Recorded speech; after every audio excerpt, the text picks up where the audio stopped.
Hi there. Today's book is The Silent Hour by Michael Koryta. I just want to preface by saying that there are a lot of characters in this book, a lot going on, and I will try my best not to make this too long. All right. So we're introduced to Lincoln Perry. He's a private investigator, and he was contacted by Parker Harrison to work on a case for him. Now, Parker Harrison was in jail previously for a murder conviction. He served his time and he got out. He has been on the straight and narrow for, over 10 years now, but still, Lincoln didn't want to have anything to do with it. So Ken has been writing into his office a couple times, and Ken just kind of, I'm sorry, Lincoln just kind of threw his letters in the garbage because he really didn't want to be involved. Until one day, Harrison showed up to his office. It seemed really genuine, and they talked it over. And so he decided that he would take the job with, a condition or two. So the assignment was that Harrison wanted to find out what became of Alexandria Cantrell. And this was a lady who owned this massive architectural marvel off the beaten path. It's called Whisper Ridge, a really unique home that's in like really quiet area, and on acreage. And she lived there, and she also kind of had this program going where she was taking in previously convicted, um, previous convicts, I guess was the program that she was running. And so Harrison was one of them. It seemed as though they only took in convicts who were charged with murder, though. And so she's from a crime family, but she was never involved in that life. She went to university, and she stayed on the straight and narrow path. I think she had some degree of source that was related to this program that she was running. Uh, so so this is how Harrison had met Alexandra. She was running Whisper Ridge with her husband Joshua, and he was also an academic as well. They met, I think they met in university at some point. So he wanted to find out what became of her because she had left years ago and was never heard from apparently and seen either. However, the taxes and everything on Whisper Ridge was still being paid by an attorney that she had hired. Of course, the attorney's not given any information, so this was the premise of the assignment. So he was like, "Okay, I'll take the assignment, but I'm not gonna give you her information if I find her. However, I'll pass on your information. If she wants to reach out to you, then that will be on her." So they agreed on that. So shortly after he took the assignment, now Alexandria's brother shows up and he's really threatening. Now, as I mentioned, she's from a crime family. She was never involved, but her brother was, Dominic Cinebrian, and their father, huge crime bosses. He is seeming to have gotten on the straight and narrow, but it is believed that he's just gotten better at staying, getting his keeping his hands clean in the operation, but still a very terrifying guy. So this shakes Lincoln up. But anyway, he decides, all right, he's gonna stay low and try to stay out his way. But Dominic never really shows up again in the book, and we find out later why. So, in the process of him pursuing, trying to gather information and try to find a trail to Alexandria, another private investigator shows up, and his name is Ken Merriman. Now, Ken had worked for Joshua's parents when he disappeared because they were trying to find him. There was never a body or anything, and he wasn't in touch either. So he decided he was going to take on the case for them. However, he was never able to find anything either. And so he had some reputational damage because of that, because the parents were in the press and saying that he took their money and never, showed anything for it and all that. So his aim in getting in touch with Lincoln was to try to bring some resolve and bring something to the parents, bring for something, and give them some closure as far as what happened to Joshua. Because few not long before Parker Harrison had gotten in touch with Lincoln, they had found Joshua's body. So we know now that he's dead, and so he wants to bring the family some kind of information as far as what had happened to him.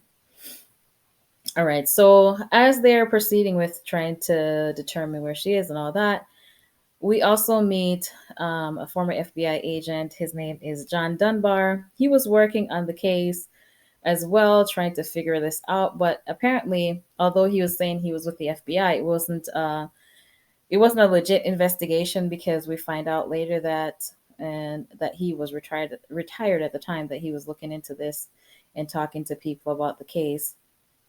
But he has a wealth of information as far as what had happened, the timeline, and who the parties were involved or suspected with all that. So he decides he wants to help, and so all right, he's another person in the story. All right, so once um, Ken and Lincoln start working together. Uh, we also meet Quinn Graham. He's a police detective, and he was the point man on the Cantrell case. Now, I can't recall exactly how he got wind of this, but he didn't want them to do anything without his permission. So he was gonna pull them off from talking to Parker Harrison, but then Parker wanted to talk. Had reached out to Lincoln and wanted to talk to him one day, and so he decided, okay, fine, wear a wire and get me some information on from him. Of course, that went south, so he really was done with them at that point. They still decided. Shortly after that, Parker had decided that he didn't want him to do the job. He was no longer their client. He kind of canceled, he ended the contract. So anyway, so he decided, okay, fine, he'll leave it alone. Now, Ken, while they're working together, they still decided they were still going to do a few things here and there just out of curiosity. But shortly after that had happened, Ken was killed. But he had left a message for Lincoln. He was excited about some lead that he had found, and and so he was kind of like, oh my goodness, what could he have found? So although they no longer had a client now that Ken had died, he decided, he wanted to find out what happened to him, and because he had a daughter as well, and to help give his daughter some closure. So this now based on the message that Ken had left, he decided to stake out Whisperidge, because at the time that he decided to do this, Joshua's parents were granted authority to take over Whisperidge, because Joshua had died and Alexandria was nowhere to be found. So they asked for the judge to declare, her deceased, so they'd be able to take over the place. Now the place was worth a couple millions of dollars apparently, and so based on something that Ken had said, Lincoln decides he's gonna scope out Whisperidge, and sure enough, um, after some persistence, guess who showed up? Alexandria.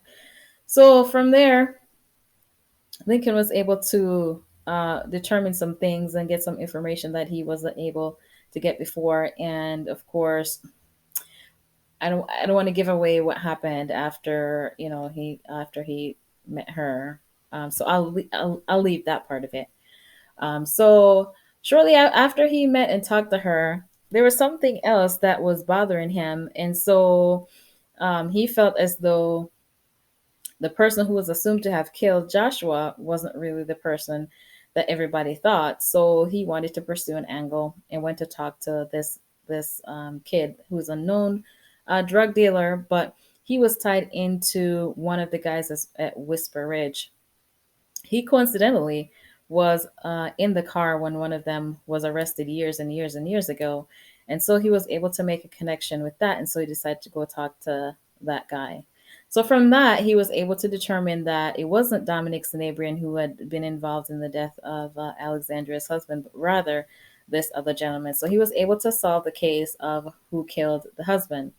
Now, another thing that was tugging at him was that when he was killed, and there was a ring that was left there, and this is what had tied um, into people believing that Dominic was involved. So he felt like, based on what he had found so far, that the person who had killed him, this ring didn't fit into the scenario. And so he was able to make a connection with the ring to the person who had done it, would put the ring there, and to talk to that person as to why and get to the bottom of that angle. Now, I won't say who because that would, I don't want to spoil this too much.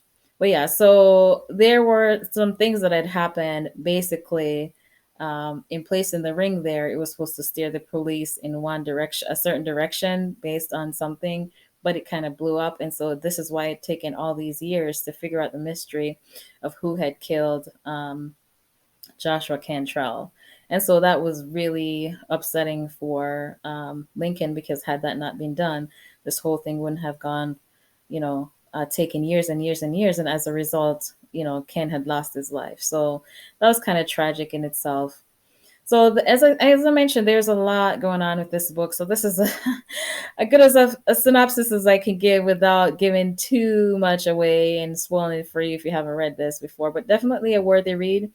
4 stars for sure. If you have already read or listened to this book, let me know your thoughts. Please like and comment. Let me know your thoughts in the comments. And until next time,